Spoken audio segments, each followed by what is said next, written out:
El Consejo Potosino de Ciencia y Tecnología y Radio Universidad presentan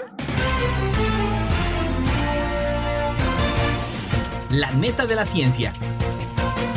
Espacio informativo sobre todo lo acontecido en ciencia, tecnología e innovación En San Luis, México y el mundo. ¡Comenzamos!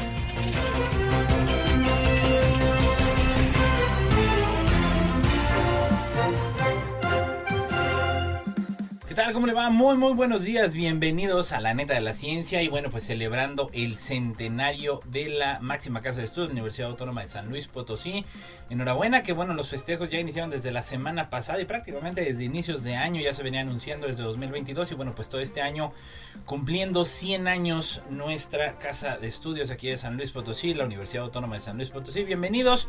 Siga la transmisión a través de Twitter, Instagram y YouTube en @coposí. También a través del Consejo Potosino de Ciencia y Tecnología nos encuentra en Facebook. Y saludamos a todos los que nos escuchan a través del 88.5 de FM, 1190 de AM. Y ya lo sabe, todas las ediciones de La Neta de la Ciencia usted las podrá encontrar a través de Spotify. Vámonos con los titulares. Titulares. Así celebró la Universidad Autónoma de San Luis Potosí 100 años de autonomía universitaria. Alberto Sánchez: se fortalecerán investigaciones que solucionen problemas nacionales. IPICIT desarrolla materiales para teléfonos inteligentes. La oreja electrónica: monitoreo ultraacústico de murciélagos. Internet de las cosas puede salvar vidas, destaca investigador de la Universidad Autónoma. Biopiratería: la apropiación del conocimiento de pueblos originarios. Instituciones nacionales atienden el problema de sargazo en el Caribe mexicano. Un grupo de investigadores descubre que los loros recuerdan sus acciones durante varios segundos. La mayor parte del progreso alcanzado en la longevidad se debe a los fármacos. Los secretos de la microbiota oral: las bacterias malas y buenas que campan tu boca. ¿Por qué algunos virus saltan de animales a humanos? La razón podría ser su envoltura. Un estudio demuestra que la actividad del sistema inmune contra el cáncer es más eficaz al amanecer. Crean un pegamento celular para curar heridas y regenerar tejidos y nervios. ¿Insulina en pastillas? Encuentran una molécula similar que controla el azúcar en sangre. Científicos australianos extraen 14 veces más hidrógeno con ondas sonoras. La sonda solar Parker pasa a solo 8.5 millones de kilómetros del Sol. Escucha el sonido del primer remolino de polvo grabado en Marte. Los bosques tropicales talados también merecen protección. Descubren que las serpientes tienen clítoris, algunas con forma de corazón. Un cambio orbital pudo propiciar un antiguo cambio climático abrupto. Hallan extrañas criaturas marinas nunca vistas en las profundidades del Océano Índico. Especialistas en montaña y escaladores lanzan un proyecto para limpiar de basura el Everest. ¿Por qué no es bueno frotarse los ojos? Noticias locales. Y bueno, el pasado 10 de enero de este año se cumplieron 100 años de cuando en su momento, en 1923, la máxima casa de estudios recibía por parte del Congreso del Estado la categoría de universidad, brindándole su autonomía y libertad de cátedra, así como el poder de regirse administrativamente. Se convertía entonces en la primera universidad autónoma de México. 100 años después, este 2023, la Universidad Autónoma de San Luis Potosí conmemora el centenario de su autonomía, por lo cual, desde la tarde del pasado 9 de enero, la comunidad universitaria se congregó en la explanada de la Plaza de Fundadores para arrancar con los festejos, dando la bienvenida al minuto 1 del pasado 10 de enero con una cuenta regresiva hacia la medianoche. Alumnado de todas las facultades de la capital, ante miles de espectadores, ante egresados, egresadas, personal administrativo, profesorado, así como de otros campus en el estado, se unieron de forma virtual, encendieron el pebetero conmemorativo, acompañado de fuegos artificiales, música en vivo y el júbilo de las y los asistentes. Por otro lado, a través de las redes sociales, las felicitaciones por parte de organismos públicos, privados, universidades autónomas de estados como Jalisco, Chihuahua y Puebla, personajes políticos, dependencias gubernamentales, así como del gobernador del estado, no se hicieron esperar y desearon a la universidad de éxito como ente formador de nuevos profesionales. La Universidad Autónoma, continuando con los actos solemnes, en la mañana del pasado 10 de enero se dieron cita tanto las y los integrantes actuales del Consejo Directivo Universitario como quienes han sido parte de este órgano de gobierno a lo largo de su historia, además de exrectores universitarios. Aquí el doctor Alejandro Javier Cerveño Guerra, actual rector de la Universidad Autónoma de San Luis Potosí, destacó que la autonomía debe seguir siendo el pilar fundamental en que se apoya el crecimiento de la UASLP y de las universidades públicas del país. Más tarde, en el Centro Cultural Universitario Bicentenario y en presencia de los 3 poderes de gobierno, exrectores, integrantes del Consejo Directivo Universitario, rectores de diversas universidades del país y comunidad universitaria, se celebró el centenario de la autonomía universitaria en un evento que versó sobre el reconocimiento del pasado y la búsqueda de un futuro mejor para la universidad y por ende para la sociedad. Aquí, Cermeño Guerra retomó las palabras del exgobernador y rector Rafael Nieto Compeán, promotor de la autonomía un 10 de enero de 1923. De igual forma, subrayó que este nuevo siglo que inicia, la UASLP debe ir encaminada al bienestar social, a la paz y a la adquisición de nuevos conocimientos, lejos de moldes tradicionales. Finalmente, fuera de los actos protocolarios, los eventos fueron acompañados con la participación de las y los estudiantes pertenecientes a los grupos de rondalla, sinfónica y deportes. La noche culminará con el concierto del centenario a cargo de la Orquesta Sinfónica Universitaria, que fue a las 19 horas. Enhorabuena. Alberto Sánchez: se fortalecerán investigaciones que solucionen problemas nacionales, por Antonio Cruz de Crónica. Se presentó como nuevo director general del Centro de Investigación y de Estudios Avanzados, el CINVESTAP, tras su nombramiento emitido por la Secretaría de Educación Pública, la SEP, el doctor en física Alberto Sánchez Hernández, que anunció una revisión de líneas de investigación y la puesta en marcha de un programa de renovación de la plantilla de investigadores. El mensaje fue emitido en una ceremonia realizada en el auditorio Arturo Rosenbluth de la Universidad Zacatenco del CINVESTAP en la Ciudad de México. Ahí se reunieron decenas de investigadores y estudiantes para escuchar al nuevo director general, así como al subsecretario de Educación Superior de la SEP, Luciano Concheiro Borges, y el doctor José Mustre, quien dirigió CINVESTAP 2 periodos consecutivos desde 2014 hasta 2022.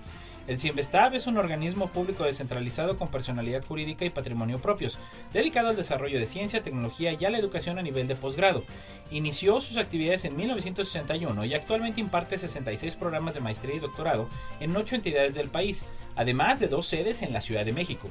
La primera intervención pública como director general del CINVESTAP, Alberto Sánchez Hernández dio a conocer algunas líneas de su estrategia general de acción, donde resaltaron 3 temas.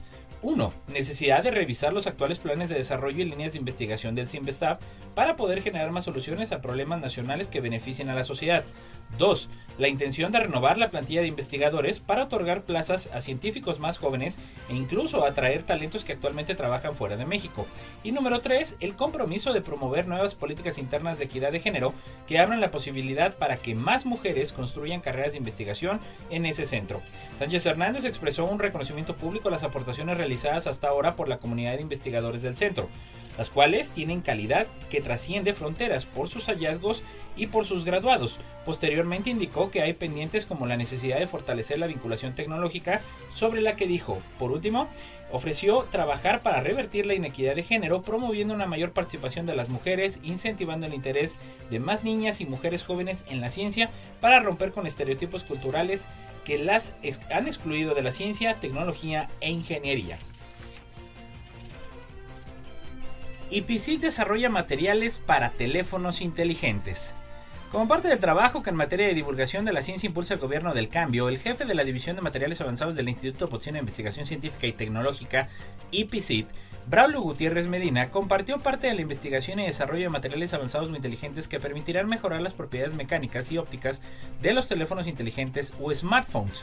A través del Consejo Potosino de Ciencia y Tecnología, que colabora con 9TV, con el segmento Agenda del Conocimiento dentro del programa Tu Casa al Día, el especialista compartió que la importancia de profundizar en el estudio de los materiales inteligentes se traducirá, por ejemplo, en el caso de los teléfonos, en que puedan ser más pequeños, contar con mayor memoria, que puedan transferir datos a mayor velocidad y hacerlos más resistentes.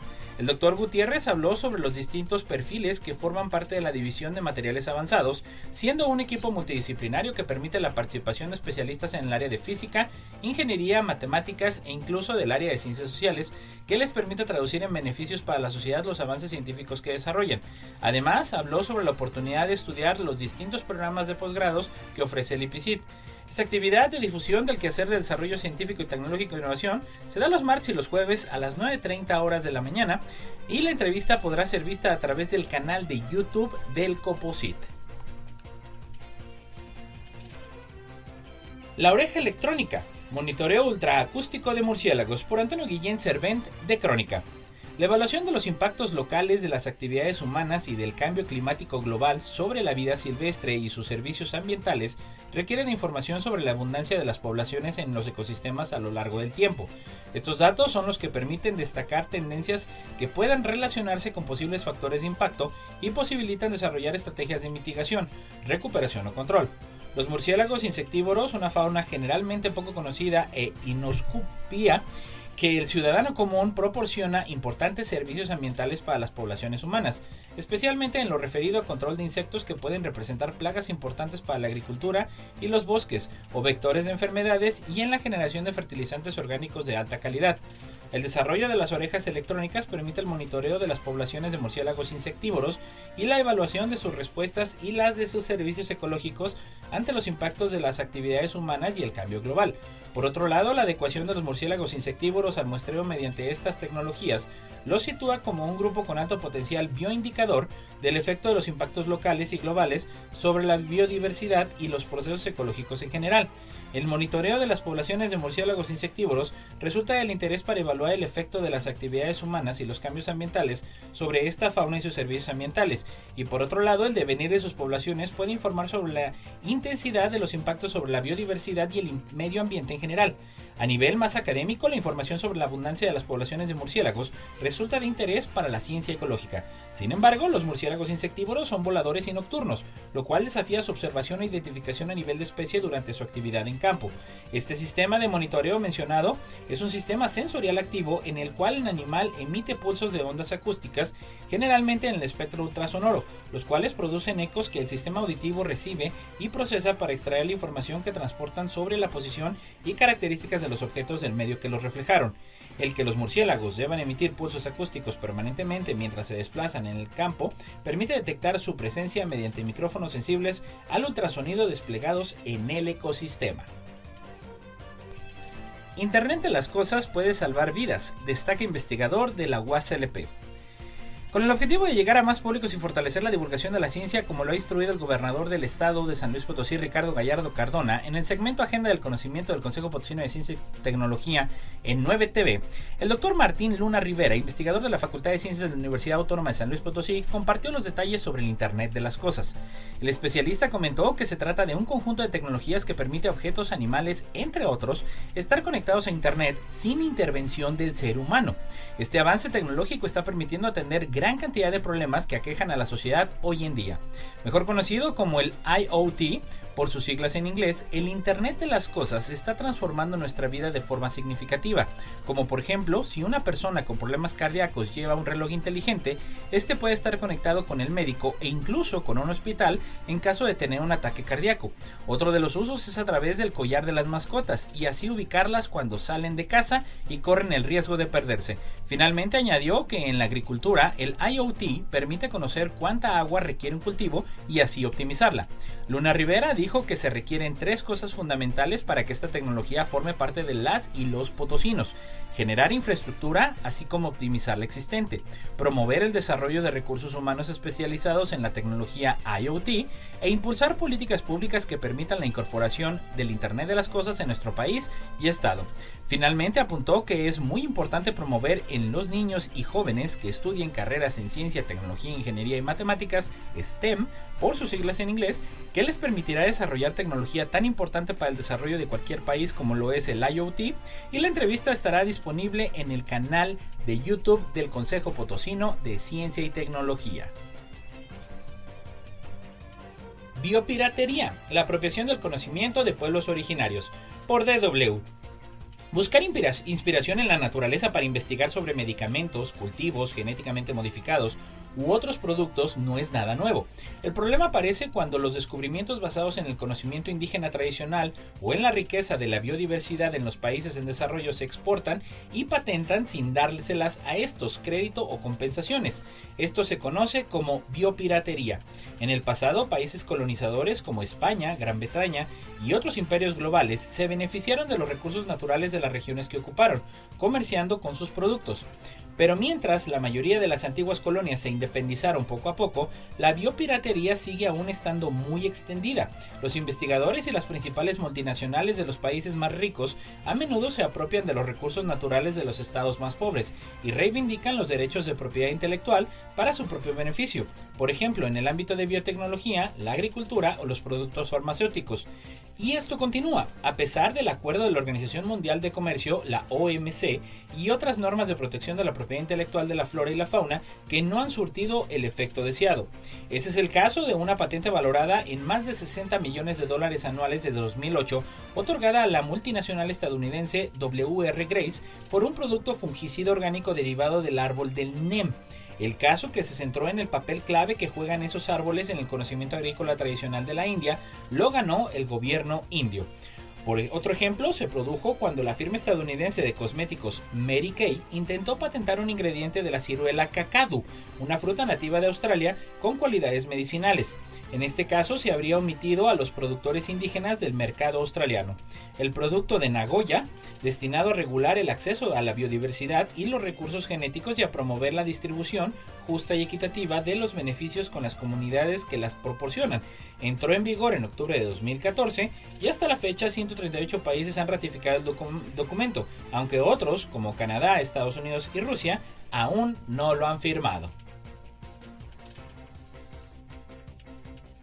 Instituciones nacionales atienden el problema de sargazo en el Caribe mexicano.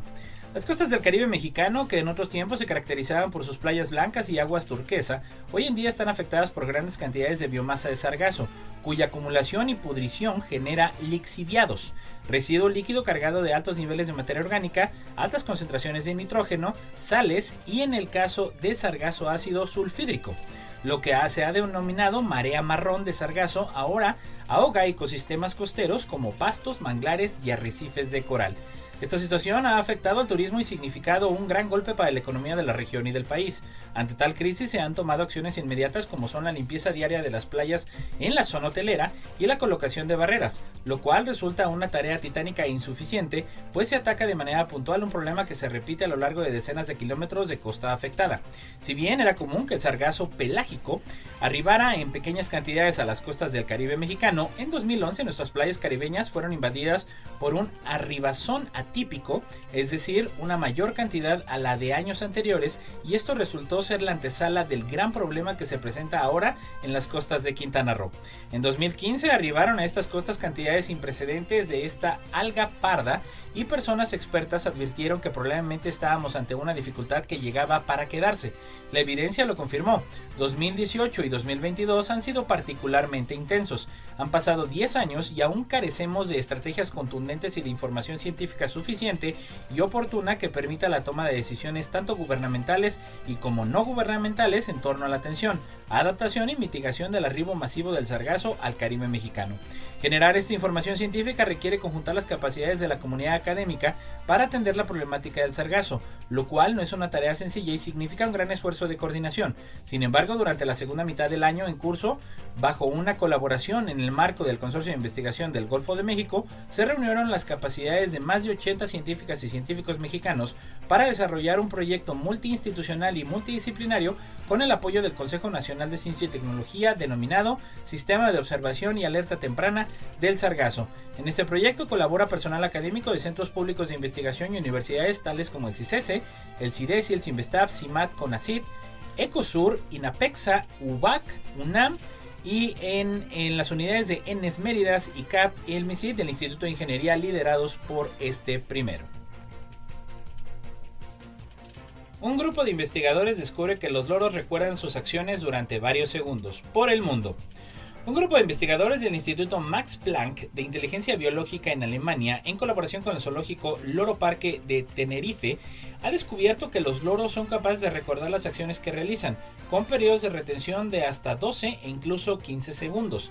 Se trata de la primera evidencia de la existencia de representación mental de uno mismo y memoria episódica en aves, destaca en un comunicado Loro Parque sobre una investigación liderada por la doctora August von Bayer, de la que se ha hecho eco la revista Scientific Reports de Nature.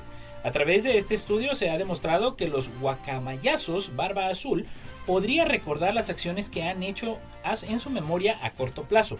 Los loros también fueron capaces de generalizar la regla abstracta de repetir al usarla con comportamientos nuevos sin necesidad de entrenamiento.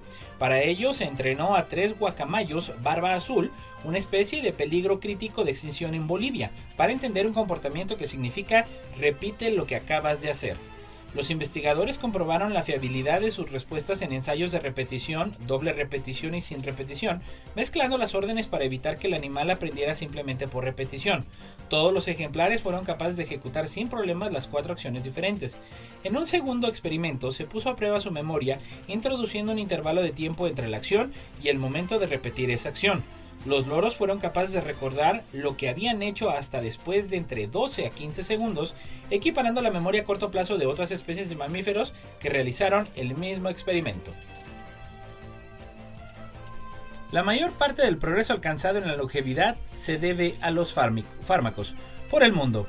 ¿Cuál es el valor que aportan los nuevos medicamentos a la sociedad? El economista estadounidense Frank Lichtenberg, de Nueva York, nació en 1951, lleva casi 30 años haciendo ese cálculo analizando el impacto de la innovación farmacéutica en la longevidad, el ahorro sanitario y la productividad laboral, entre otros factores. Según sus estimaciones, nada menos que el 73% del incremento de la esperanza de vida que han experimentado los países desarrollados en la primera década de este siglo se debe a los nuevos medicamentos que han llegado al mercado durante ese periodo de tiempo.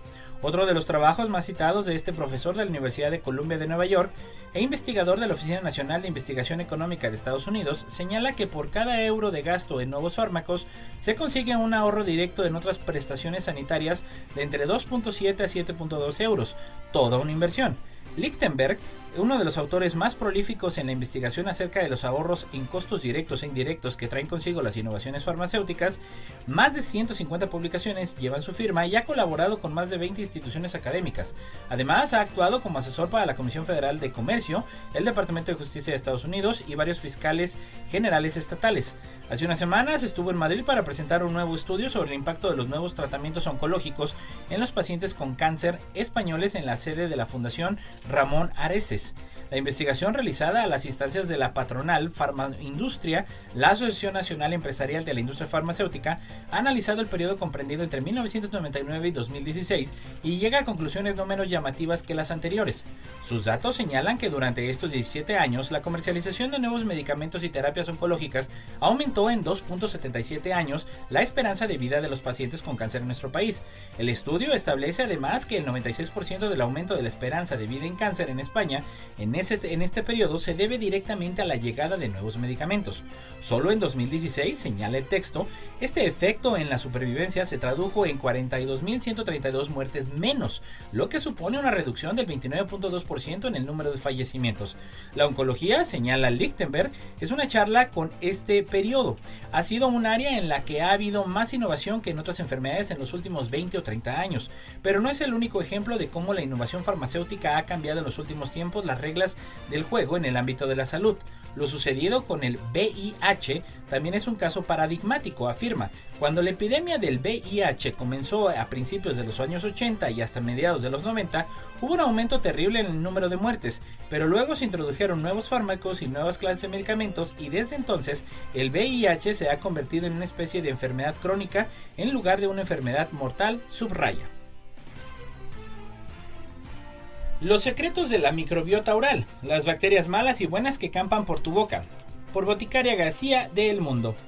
Siempre se ha hablado de los beneficios para la salud de los besos, también y más a raíz de la pandemia, de los posibles perjuicios como pueden ser transmisible una enfermedad infecciosa. Son muchas las personas que se preguntan si se contagia la caries al besarse. No se trata de una enfermedad infecciosa, pero al besarse lo que sí se produce es un intercambio de bacterias, en unos casos malas y en otras buenas.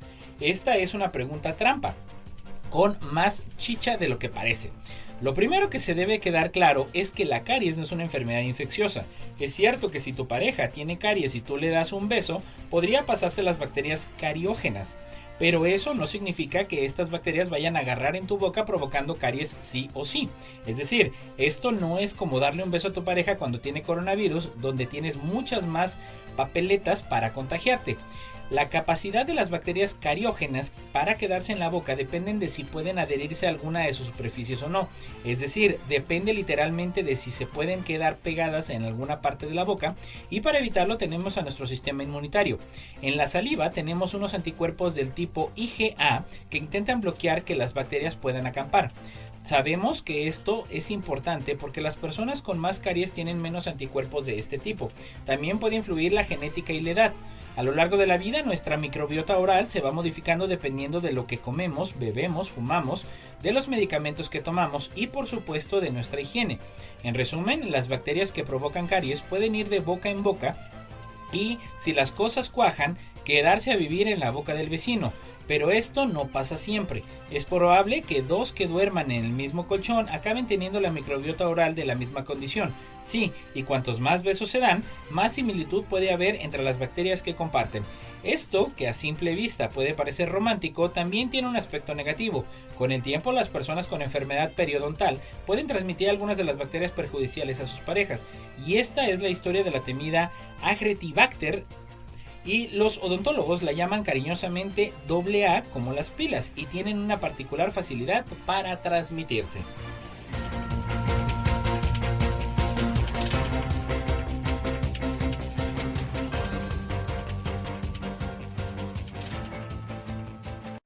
No importa en qué parte del mundo estés, recuerda sintonizarnos en la web radioytelevisión.uaslp.mx. ¿Por qué algunos virus saltan de animales a humanos? La razón podría ser su envoltura. Por InfoSalud. Un grupo de investigación del Instituto de Biología Integrativa de Sistemas, Centro Mixto del Consejo Superior de Investigaciones Científicas en la Universidad de Valencia, ha observado que los virus envueltos, aquellos que tienen una cubierta exterior lipídica, tienen mayor capacidad para infectar a múltiples especies y presentan mayor riesgo de saltar de animales a humanos. El trabajo, que han analizado a 12.000 asociaciones virus huésped y se ha publicado en la revista científica Proceedings of the National Academy of Science, contradice a estudios anteriores. Los virus son los organismos más numerosos de la Tierra. Se conocen ya miles, pero hay millones por descubrir. Para entrar en el huésped que necesitan para vivir, los virus despliegan distintas estrategias. El estudio, liderado por el investigador de la Universidad de Valencia San Rafael San Juan, indaga en las propiedades que hacen a un virus más o menos propenso a infectar nuevas especies y en particular de saltar de animales a humanos. Para ello, el equipo de estos centros de investigación utilizó datos obtenidos por varios métodos, incluida la metamogénica, una herramienta capaz de detectar el material genético de virus en muestras ambientales, para estudiar 5.149 virus y 1.599 especies de huéspedes, analizando un total de 12.000 interacciones. En los últimos años se han hecho esfuerzos para caracterizar los virus presentes en mamíferos salvajes como murciélagos, roedores y muchos otros. Analizamos un gran número de interacciones virus-hospedador y tras revisar y analizar esta información, hallamos que los virus que poseen una envoltura lipídica son capaces de infectar a múltiples especies y presentar mayor riesgo de saltar de animales a humanos. Ha resaltado San Juan, que lidera con ayuda del Advanced Grant del Consejo Europeo de Investigación para estudiar las amenazas virales de la fauna salvaje. Un estudio demuestra que la actividad del sistema inmune contra el cáncer es más eficaz al amanecer. Por Europa Press. Científicos de la Universidad de Ginebra, Suiza, y la Universidad Ludwig Maximilian de Múnich, en Alemania, han demostrado que la actividad antimoral del sistema inmunitario y la eficacia de las inmunoterapias contra el cáncer depende de la hora del día. La capacidad de los tumores para afianzarse y crecer depende, entre otras cosas, de la eficacia del sistema inmunitario para combatirlos. Las células cancerosas, al igual que los patógenos, pueden ser identificadas y atacadas por una respuesta inmunitaria específica. Partiendo de esta base, los tratamientos de inmunoterapia pretenden pretenden reforzar la respuesta inmunitaria para combatir mejor la enfermedad. En estudios anteriores, el equipo había demostrado que la activación del sistema inmunitario se modula en función de la hora del día, lo que indica un pico de eficacia a primera hora de la mañana en los seres humanos. Ahora, esta nueva investigación, publicada en la revista científica Nature, ha demostrado que la ritmicidad del sistema inmunitario tiene un impacto hasta ahora insospechoso en el crecimiento tumoral, así como en la eficacia de los tratamientos inmunoterapéuticos. Así, estos resultados apuntan que la simple modificación del momento de administración de un tratamiento podría aumentar enormemente su eficacia. Los relojes biológicos regulan la mayoría de los procesos fisiológicos de los seres vivos, siguiendo un ritmo de unas 24 horas, y el sistema inmunitario no es una excepción. En el estudio, el grupo se centró en el cáncer para evaluar cómo esta modulación temporal afectaba a los tumores. Los científicos inyectaron células de melanoma en grupos de ratones a 6 horas distintas del día y controlaron el crecimiento tumoral durante 15 días. Crean un pegamento celular para curar heridas y regenerar tejidos y nervios. Investigadores de la Universidad de California en San Francisco, en Estados Unidos, han diseñado moléculas que actúan como pegamento celular, lo que les permite dirigir de forma precisa cómo se adhieren las células entre sí. El descubrimiento representa un paso importante hacia la construcción de tejidos y órganos, un objetivo largamente perseguido por la medicina regenerativa, informan los investigadores en la revista Nature. Las moléculas adhesivas se encuentran de forma natural en todo el organismo, manteniendo unidas sus decenas de billones de células en patrones altamente organizados. Forman estructuras, crean círculos neuronales y guían a las células inmunitarias hacia sus objetivos. La adhesión también facilita la comunicación entre las células para que el organismo siga funcionando como un todo autorregulado. En el nuevo estudio, los investigadores crearon células que contenían moléculas de adhesión personalizadas que se unían a células asociadas específicas de forma predecible para formar complejos conjuntos multicelulares. Fuimos capaces de diseñar células de una manera que nos permite controlar con qué células interactúan y también controlar la naturaleza de esa interacción, destaca el autor principal, Wendell Lim, profesor distinguido Byers de farmacéutica celular y molecular y director del Instituto de Diseño Celular de la Universidad en San Francisco. Esto abre la puerta a la construcción de estructuras novedosas como tejidos y órganos. Los tejidos y órganos corporales comienzan a formarse en el útero y siguen desarrollándose durante la infancia. En la edad adulta, muchas de las instrucciones moleculares que guían estos procesos generativos han desaparecido y algunos tejidos, como los nervios, no pueden curarse de lesiones o enfermedades. Lim espera superar esta situación diseñando células adultas que establezcan nuevas conexiones, pero para ello hay que saber diseñar con precisión cómo interactúan las células entre sí. Las propiedades de un tejido, como la piel, por ejemplo, vienen determinadas en gran parte por cómo se organizan las distintas células en su interior, explica Adam Stevens, investigador Hartz del Instituto de Diseño Celular y primer autor del artículo. Estamos ideando formas de controlar esta organización de las células, que es fundamental para poder sintetizar tejidos con las propiedades que queremos que tengan. Gran parte de lo que distingue a un tejido determinado es lo estrechamente unidas que están sus células en un órgano sólido como un pulmón o un hígado. Muchas de las células estarán unidas con bastante fuerza, pero en el sistema inmunitario los enlaces más débiles permiten que las células permiten fluir a través de los vasos sanguíneos o arrastrarse entre las células fuertemente unidas de la piel o los tejidos de los órganos para llevar un patógeno o una herida. Insulina en pastillas. Encuentran una molécula similar que controla el azúcar en sangre. Por Europa Press. Investigadores del Instituto de Investigación Médica Walter y Eliza Hall de Melbourne, Australia, ha visualizado cómo una molécula no insulínica puede imitar el papel de la insulina, una hormona clave necesaria para controlar los niveles de azúcar en la sangre. La investigación, publicada en la revista científica Nature Communications, aporta información importante para el futuro desarrollo de una píldora de insulina oral. El estudio abre nuevas vías para el desarrollo de fármacos que podrían sustituir las inyecciones diarias de insulina para las personas con diabetes tipo 1. La diabetes tipo 1 no puede producir insulina y necesitan múltiples inyecciones diarias para mantener bajo control sus niveles de glucosa en la sangre. La nueva investigación confirma que se pueden utilizar moléculas alternativas para activar la captación de glucosa en la sangre, evitando por completo la necesidad de insulina. Los científicos han tenido dificultades para fabricar insulina en forma de píldora porque la insulina es inestable y el organismo la degrada fácilmente al digerirla. Desde el descubrimiento de la insulina hace 100 años, el desarrollo de una pastilla de insulina ha sido un sueño para los investigadores investigadores de la diabetes, pero tras décadas de intentos el éxito ha sido escaso, ha comentado Nicholas Kirk, uno de los líderes del estudio.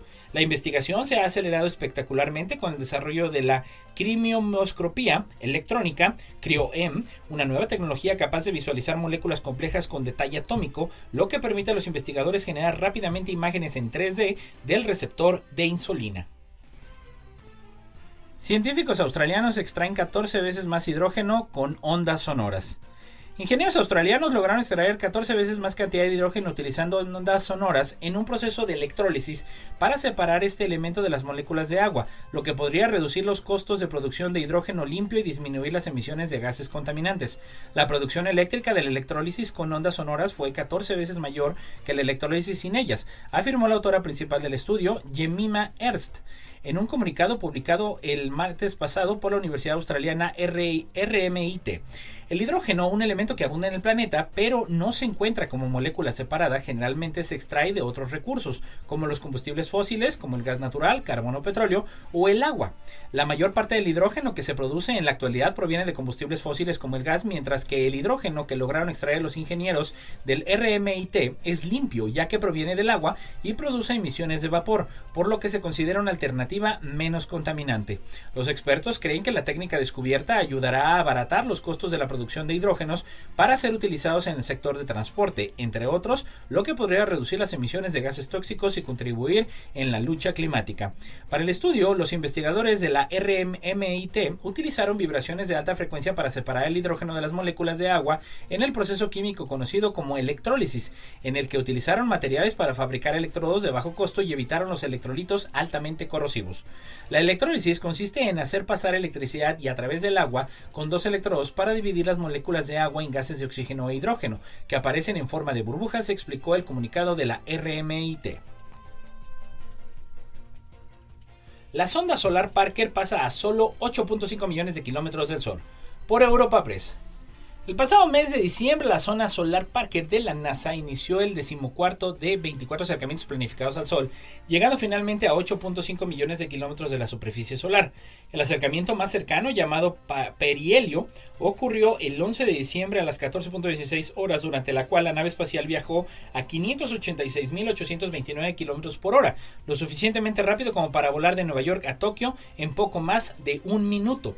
Esto está justo por debajo de la velocidad récord de Parker de 586.863 kilómetros por hora, establecida el 21 de noviembre de 2021. Durante el encuentro cercano anterior de la nave espacial con el Sol, el 5 de septiembre, voló a través de una de las eyecciones de masa coronal más poderosas registradas. A medida que la actividad del Sol continúa aumentando en su aproximación hacia el máximo solar, el periodo de mayor actividad durante el ciclo de 11 años del Sol, los científicos esperan que Parker vuele y observe fenómenos más espectaculares desde su punto de vista sin precedentes. Es un momento muy emocionante tener una nave espacial volando tan cerca del Sol y observando su actividad, dijo en un comunicado Noor Roufi, científico del proyecto Parker Solar Probe en el laboratorio de física aplicada Johns Hopkins. La primera parte de la misión fue durante el mínimo del ciclo solar, cuando aprendimos mucho sobre las condiciones relativamente tranquilas de la atmósfera solar. Ahora Solar Parker se embarca en un viaje renovado, dando el Sol que está más activo. Cada encuentro cercano abre nuevas oportunidades para comprender mejor cómo funciona el Sol y cómo nos afecta aquí en la Tierra y más allá. Durante el encuentro, el orbitador solar de la Agencia Espacial Europea, el Observatorio de Relaciones Solares Terrestres de la NASA y los telescopios de radar en la Tierra observarán el Sol desde el mismo ángulo que Parker. Al comienzo del encontrar progresará lentamente en un ángulo de aproximadamente 90 grados desde Parker en el lado de entrada del encuentro. La misión Bepi Colombo de la ESA comenzará observando el Sol desde el mismo ángulo que Parker y progresará hasta observar el Sol desde un ángulo aproximadamente 90 grados. Escucha el sonido del primer remolino de polvo grabado en Marte. El rover Perseverance ha empleado su micrófono apto para la superficie de Marte para conseguir la primera grabación de audio de un torbellino fuera de la Tierra. El estudio ha sido publicado en la revista Nature Communications y es resultado del instrumento SuperCam del Perseverance, un conjunto de herramientas que componen la cabeza del rover y que incluye instrumentos avanzados de teledetección con una amplia gama de espectrómetros, cámaras y el micrófono. Podemos aprender mucho más con el sonido que con otras herramientas, asegura Roger Wims, profesor de ciencias planetarias complementarias de la Universidad de Purdue e investigador principal de Supercam. Toman lecturas a intervalos regulares. El micrófono nos permite tomar muestras, no exactamente a la velocidad del sonido, pero sí casi 100,000 veces por segundo. Nos ayuda a hacernos una idea más clara de cómo es Marte. La grabación ha sido publicada en el Instituto Superior de Aeronáutica del Espacio de Francia, que colaboró en el estudio. Los bosques tropicales talados merecen protección, por Europa Press.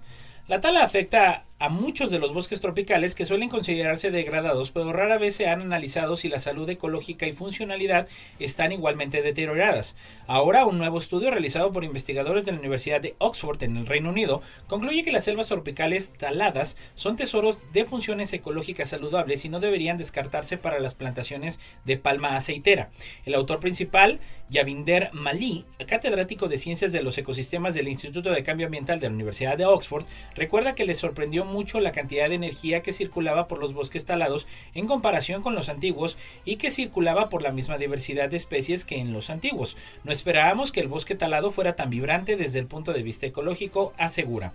La investigación publicada en la revista Nature aborda esta cuestión desde la perspectiva de la energética de los ecosistemas, es decir, la cascada de energía que va de las plantas a los mamíferos y las aves a través de los alimentos que consumen. El equipo de investigadores combinó más de 36,000 mediciones de árboles, raíces y copas con datos poblacionales de 248 especies de vertebrados de bosques antiguos, bosques talados y plantaciones de palma aceitera en Borneo. Sorprendentemente, el estudio descubrió que el flujo de energía ecológica a través del bosque talado era 2.5 veces mayor que en el bosque antiguo, antes de colapsarse en las plantaciones de palma aceitera. El bosque talado mantenía densidades similares o superiores de casi todas las especies de aves y mamíferos. Los autores subrayan que los bosques antiguos siguen teniendo un inmenso valor ecológico y grandes reservas de carbono, por lo que deben conservarse intactos siempre que sea posible. Pero este estudio cuestiona que se califique a los bosques talados de degradados, cuando son tan vibrantes desde el punto de vista ecológico. Esta etiqueta puede significar que estos paisajes forestales talados se consideren menos prioritarios para la protección y se talen para dejar paso a la agricultura, como la palma aceitera. Descubren que las serpientes tienen clítoris, algunas en forma de corazón, por DW. Hasta ahora la comunidad científica había descartado que las serpientes tuvieran clítoris. Sin embargo, en un artículo publicado el miércoles pasado del mes de diciembre en la revista Proceedings of the Royal Society, investigadores han presentado la primera descripción científica de la hemiclítores en clítoris bifurcado de las serpientes hembra. La autora principal del estudio y estudiante de doctorado en la Universidad de Adelaida en Australia, Megan Fowler, dijo que un tabú masivo en torno a los genitales femeninos era un factor potencial porque no se habían descrito antes los clítores de las serpientes. Creo que es una combinación de no saber qué buscar y no querer hacerlo, afirma.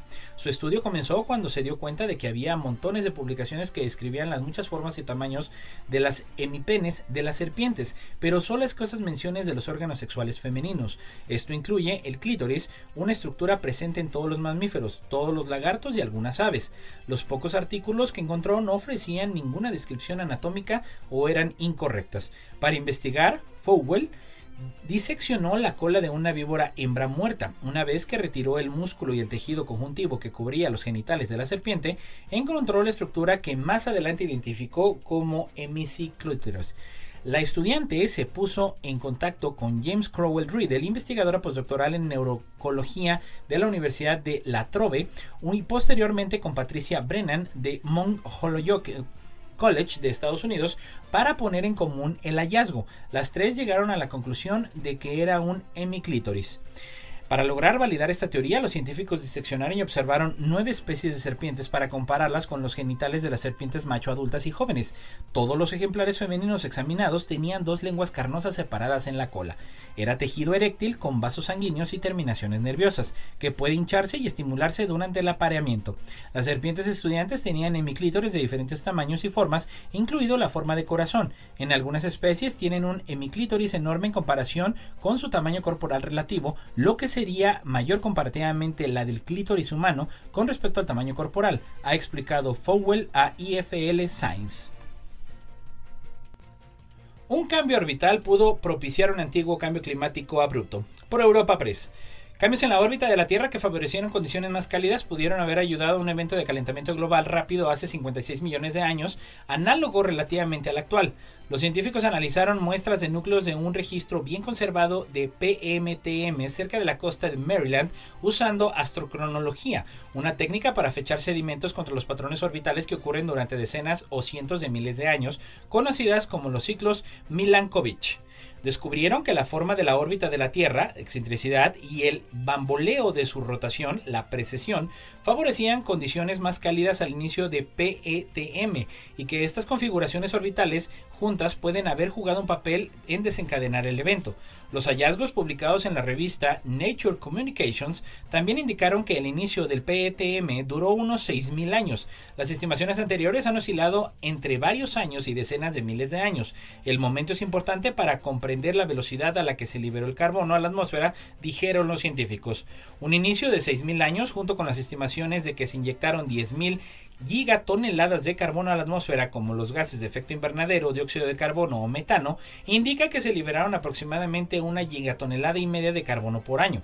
Los científicos realizaron un análisis de series temporales del contenido de calcio y la susceptibilidad magnética que se encuentra en los núcleos, que son indicadores de los cambios en los ciclos orbitales, y utilizaron esa información para estimar el ritmo del PETM. La órbita de la Tierra varía de manera predecible y calculable debido a las interacciones gravitatorias con el Sol y otros planetas del sistema solar. Estos cambios afectan la cantidad de luz solar que llega a la Tierra y su distribución geográfica, y por lo tanto influyen en el clima. La erosión de los ríos Paleo, Potomac y Susquehanna, y que al inicio del PETM puede haber rivalizado con la descarga del río Amazonas, llevó sedimentos al océano donde se depositaron en la plataforma continental. Esta información, llamada Marlboro Clay, ahora está tierra dentro y ofrece uno de los ejemplos mejor conservados del PETM. Hallan extrañas criaturas marinas nunca vistas en las profundidades del Océano Índico. El océano está lleno de maravillas y misterios. Un grupo de científicos de un buque australiano del Instituto de Investigación de Museums Victoria ha dado con uno de los secretos marinos mientras cartografiaban una remota zona del Océano Índico del Parque Marino de las Islas Cocos frente a la costa occidental de Australia. Los investigadores han descubierto una auténtica colección de extrañas criaturas marinas, algunas nunca antes vistas. Hemos descubierto un número asombroso de especies potencialmente nuevas que viven en este remoto parque marino, declaró Tim O'Hara, jefe de la expedición, en un comunicado de prensa. Uno de los descubrimientos más interesantes de la investigación es una anguila ciega encontrada a 100 kilómetros de profundidad. Esta especie, hasta ahora desconocida, tiene la piel gelatinosa, los ojos poco desarrollados y da luz a crías vivas.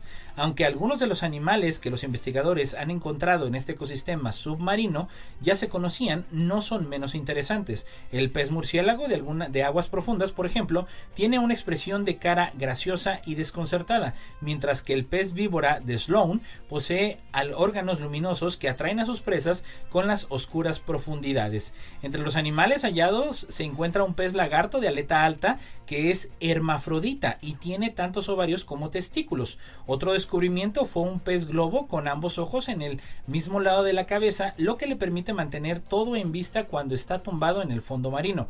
Además, se descubrieron peces de aguas profundas que se desplazan por el fondo marino con aletas en forma de brazo.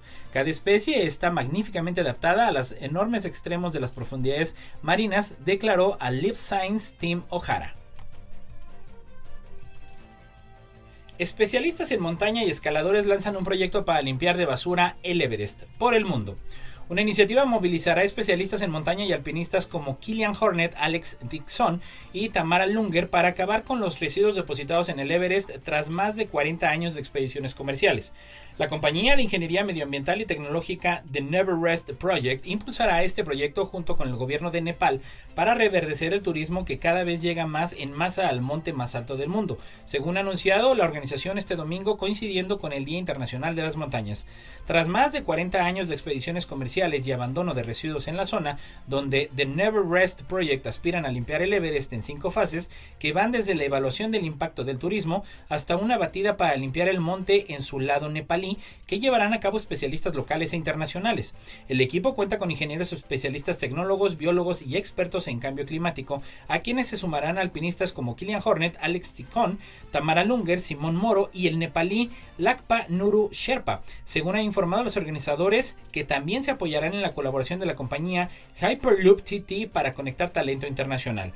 Desde esta organización se muestran críticos con la masificación del turismo, una de las amenazas a este ecosistema, junto con la crisis climática y de biodiversidad que acucian al planeta en su conjunto. Según el IUCN World Heritage, el departamento dedicado al patrimonio mundial de la Unión Internacional para la Conservación de la Naturaleza, entre los años 2014 y 2016, el nivel de visitas anuales promedio en la región del Everest fue de 30,000 personas, mientras que entre 2018 y 2019 la cifra ascendió a 57,000, es decir, que el turismo casi se duplicó en solo 3 años. ¿Por qué no es bueno frotarse los ojos? Estos son los motivos. Frotarse los ojos es uno de los actos reflejos que adquieren muchas personas y que repiten de manera inconsciente en multitud de veces a lo largo de la vida. Se trata de una costumbre que a priori puede no parecer grave, pero implica ciertos riesgos para la salud visual.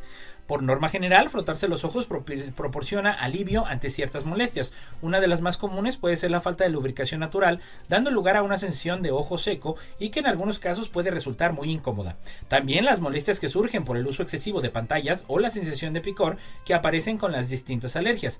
El problema es que cuando nos frotamos los ojos, lo hacemos con las manos, los dedos o incluso los nudillos, convirtiéndose en una vía de transmisión de posibles agentes infecciosos, además de poder dañar la córnea y dar lugar a la aparición de lesiones en la superficie de esta. Según explica el doctor Fernando Lovett, oftalmólogo y cofundador de Clínica Baviera, nuestros ojos pueden sufrir distintos problemas a los que hay que prestar especial atención. En primer lugar, los derrames oculares. Romper alguno de los capilares que riega el tejido es una de las consecuencias más comunes cuando nos llevamos las manos a los ojos y frotamos. Esto provoca un enrojecimiento de la esclera, la parte blanca del ojo, y además puede llegar a producir un derrame ocular que aparecerá como una mancha roja en el ojo. También se pueden producir lesiones en la superficie del ojo. Aunque toquemos nuestros ojos suavemente y con delicadeza, en la superficie de estos puede ocultarse algún cuerpo extraño como arena, polvo o incluso una pestaña propia. Al ejercer presión se corre el riesgo de raspar la superficie del propio ojo y nuestra córnea o nuestro ojo a nivel general puede verse dañado. Las infecciones como la conjuntivitis y la queratitis son uno de los principales problemas que aparecen al frotarse los ojos. Sin darnos cuenta, llevamos a la superficie del ojo, párpado o a la piel de alrededor los gérmenes que tenemos en las manos. Estos, al tener una protección inferior a otras zonas del cuerpo, pueden infectarse fácilmente y derivar en problemas tan comunes como la conjuntivitis. Otro de los problemas es que puede llegar a sufrir la piel de los párpados y de las zonas cercanas al ojo. Es muy fina y sensible a este tipo de presiones o puede favorecer la aparición de arrugas alrededor de los ojos. En los casos más graves, cuando se produce un frotamiento excesivo de los ojos, la presión que se ejerce sobre ellos también puede derivar en lo que se conoce como queratonono, una deformación de la superficie ocular y en concreto de la córnea. Es importante poner remedio cuanto antes, ya que esta enfermedad puede derivar en otros problemas de visión importantes. Para evitar estos riesgos, el Dr. Lovett recomienda implementar en el día a día ciertas rutinas como lavarse las manos de manera regular, parpadear abundantemente o, en caso de tener una mayor molestia, hacer uso de lágrimas artificiales para favorecer una correcta lubricación o humectación del ojo. Y bueno, eso es todo por el día de hoy. Ya lo sabe, como cada jueves en punto de las 11 de la mañana aquí por Radio Universidad. Gracias a Lalo Carrillo en los controles. Nos escuchamos la próxima semana. Esto fue